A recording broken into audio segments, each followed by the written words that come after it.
Du coup, on reprend. Des mille excuses, j'ai eu un problème. Donc, on vous dit, méfiez-vous du pouvoir de la sorcellerie, car une force obscure se réveille en vous.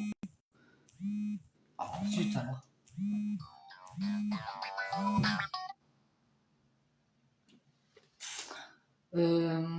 Du coup, on vous dit, il est temps de lâcher prise. Être omnubilé par quelque chose peut aider à atteindre un objectif, mais cela peut être aussi dangereux. Libérez-vous de cette emprise et pensez à vous. Des épingles à nourrice avec une intention de sorcière dans les poupées fétiches qui représentent ceux qu'il faut bannir, par amour ou pour guérir. Les pouvoirs de la sorcellerie dévoilent et révèlent la magie des poupées est utilisée sans nuire à personne. Ainsi soit fait, voilà c'est fait. Donc on vous dit ici, face à des paroles agressives ou un comportement blessant, on a souvent tendance à surréagir. Si la situation s'envenime et si vous avez l'impression de ressentir un pincement ou une piqûre d'aiguille, vous pouvez très logiquement déduire qu'une méchante sorcière, quelque part, vous poignarde dans le dos. Cependant, il n'est ni acceptable ni moral de riposter par des sortilèges ou des malédictions. En pratiquant au contraire une magie sympathique au moyen d'une poupée, vous, vous mobiliserez des forces nécessaires pour résoudre la situation. Voyons, on vous dit, quoi qu'il en soit, si cette personne elle vous agresse ou cette personne qui vous agresse, qui sont mauvaises avec vous, qui, je ne sais pas, hein, ne cherchez pas à vous venger, à faire pareil. Restez neutre, restez dans la bienveillance et peut-être aussi cette histoire de méditation pour pouvoir retrouver cette paix en vous et ne pas vous occuper de ce qui se passe de mauvais autour.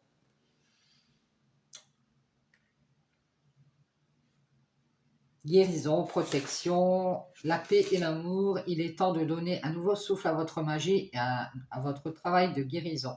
C'est un travail de guérison.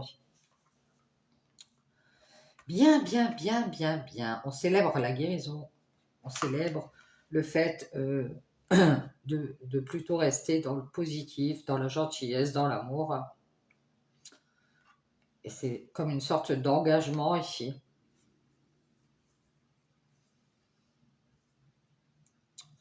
Je vous dis que vous n'êtes pas seul. Hein. Continuez à vous le dire. Bon allez, on va chercher une...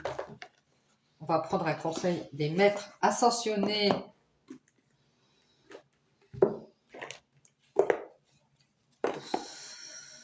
Allez, on y va, s'il vous plaît, maître ascensionné. Quel est le message de cette journée de jeudi 18 juin 2026? Un petit conseil.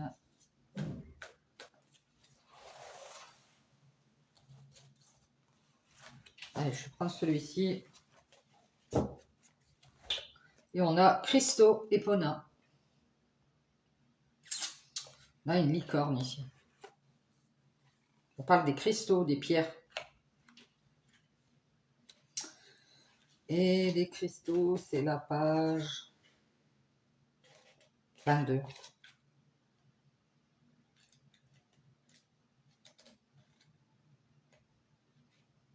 Cette carte vous invite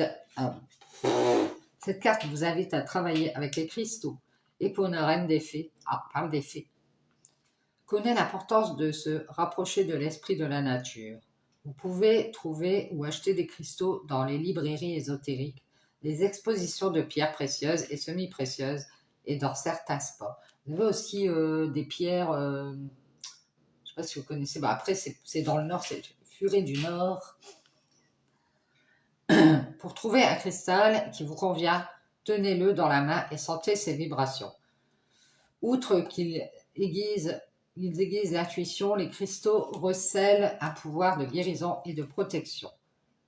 Vous voyez les cristaux, moi ici c'est l'améthyste. Et l'améthyste, ça permet de se connecter à la spiritualité. Entre autres, on a ici le cristal de roche. Pareil, clarté, spiritualité, lumière. Vous voyez, pour chaque pierre, il y a des propriétés qui peuvent vous aider. Et ils ont toujours une sur vous sous forme de pierre ou de bijoux. voyez, de bijoux. Alors, vous pouvez avoir, comme ici, j'ai des bracelets. Vous avez l'œil du tigre pour la protection, entre autres. Et la jaspe rouge, ici, c'est pour l'ancrage, la jaspe rouge. Et ça a d'autres propriétés aussi au niveau du corps, au niveau physique. Pour faire un bon travail en profondeur avec ces remarquables pierres, vous pouvez les mettre dans l'eau du bain, les poser sur votre table de chevet ou encore sous le lit.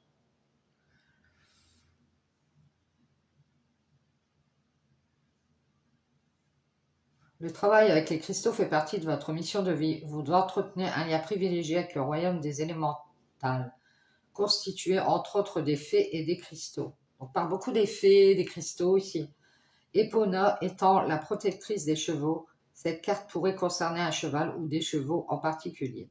La déesse Epona, reine des fées, veille et règne sur le royaume des chevaux. C'est marrant, hier j'écoutais un tirage et ça parlait des fées, du monde féerique. Les Romains et les Celtes lui ont érigé des temples à une époque où les chevaux faisaient partie de la vie quotidienne. Epona est aussi protectrice de l'environnement et des esprits de la nature. Alors, ça se peut que dans une vie antérieure, vous ayez été, faisiez partie des Celtes ou des Romains. Et on vous dit ici que peut-être vous étiez quelqu'un qui protégeait la nature. C'est peut-être toujours le cas d'ailleurs.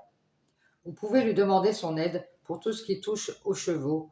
Si vous avez un lien très fort avec les chevaux, ou vous élevez des chevaux, ou encore pour communiquer avec la nature, les fées, les cristaux ou l'environnement. Donc, si vous avez besoin de communiquer avec la nature, avec les fées, le monde des fées, selon toujours vos croyances, ou avec les cristaux, appelez Epona, la reine, la déesse reine des fées. Alors, on parle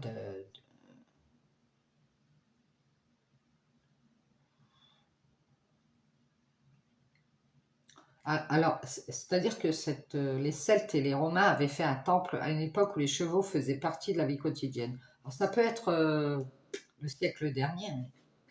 Il y avait encore les chevaux, mais ça peut être plus loin encore.